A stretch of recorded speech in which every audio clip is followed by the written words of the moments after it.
Hi guys, this is Spartan 1 for the Spartan Preparedness group. I wanted to bring a video today on a topic that I have not seen on any other prepper channel or addressed anywhere in prepper forums. Now, I may have missed it, and if you guys know of something, please post it in the comments below, as I'm always looking to learn, to learn more. Forgive me if I fumble over my words here a little bit, as I am doing this mostly off the top of my head with some notes, trying to get you all the information that I have that would be useful to you. Now, this topic is Lyme disease, and it has the potential to kill more preppers than anything but the major event, whatever that may be, whether it's a natural event or a nuclear weapon, whatever going off. Now, why? It's because of what it does to you. Without proper care, you're going to go downhill fast and not be able to take care of yourself. You're going to become a burden to others who will have to take care of you and pick up the slack that you can't. Now, if you're the only one trying to protect your family, feed your family, protect your family, then this is a major problem. If you're a part of a group, then you're putting strain on a group. And without the proper care, you're not going to get better. And you're not going to be able to get the proper care in a doomsday type event. So, let's go over some things related to Lyme disease so that you can be prepared for it. Now, how is it transmitted? It can be through tick bites, mosquitoes, and other biting flies. It can also be passed human to human, or so some tests say. Even to some extent the food that we eat, as it can be passed through animal urine onto whatever it is that they're standing over at the time, and then you're eating it. Fun thought. Let me look at my notes here. Usually when you get bit, within the first couple of days you're going to develop a bullseye rash. Now, this doesn't happen in every instance. It didn't happen for me when I got it. I've been fighting it for about 12 years now. Going a little bit better, but it's been a struggle. You don't want it, believe me. So it's either the bullseye rash, or if you see a Lyme literate doctor, they can diagnose you just from your symptoms. If you catch it when you first get bit with that bullseye rash, or if you know you've been bit by a deer tick, you can go into the doctor and they will give you 3 weeks worth of antibiotics. No, this is not enough.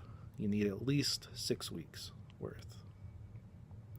Most doctors don't agree with that, or don't understand that, don't know that.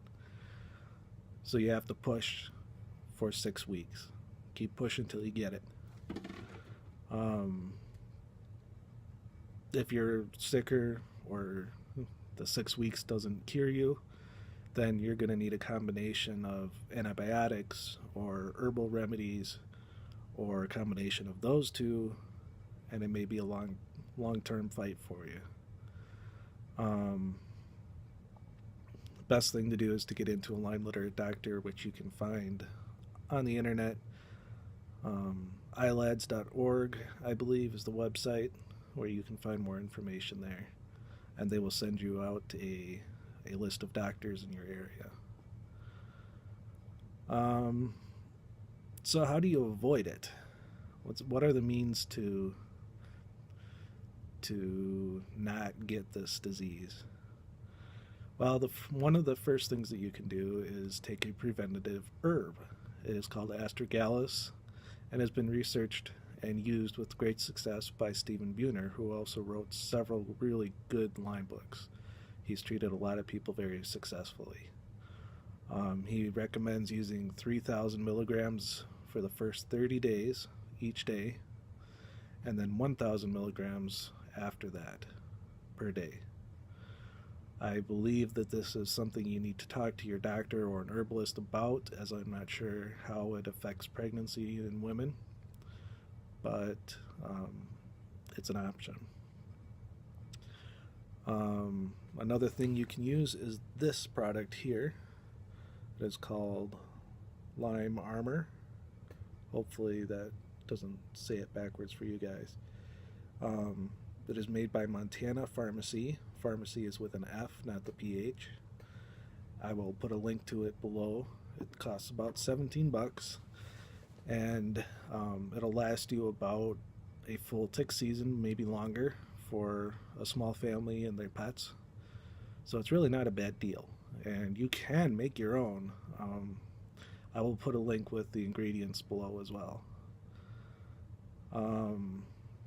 Other things you can do: you can wear light colored clothing so that you can better see the ticks. You can use a sticky lint roller, and run that over your clothing when you get home from being outside. That'll collect a lot of ticks off of you. You can throw your clothes in the dryer when you get home. Throw them in there for several minutes on the high setting. That should kill off most ticks. Do your tick checks. Let's see what else. Quick note on the spray that I mentioned: it's supposed to be 99% effective. I have not gotten to test it much myself in heavily tick-infested areas. They say it also helps with mosquitoes and flies to a lesser extent. There's a lot of testimonials for it, so I'm assuming it's good. It does smell. It's a nice smell, but it is a very powerful smell, and you may not want to have it on if you're going to spend a lot of time indoors, or if you're trying to hide from someone or something, because they will smell you out. Other things you can do: you can coat or spray your clothes with permethrin. It's a chemical that is very good against ticks, will last through several washes, and you should be good to go if you use that for a while. You could use that in connection with the natural spray, and then you've got double duty, and maybe that, why not? For your property, if you own some property, or even in the city, you can find ticks in the city. You can use, they're called tick tubes from Thermacell. I will put a link below. They work supposedly by killing off the nymphs that are attached to mice, and some people have seen great success with using those as well. The last idea would be, if you're in the country, to have guinea hens. They're ugly, they're noisy, they're stupid, but they can eat 4,000 ticks a day. Now, they won't do much for you in the woodland areas, but if you have any open fields or animals, they'll hang out around there, and people have seen a lot of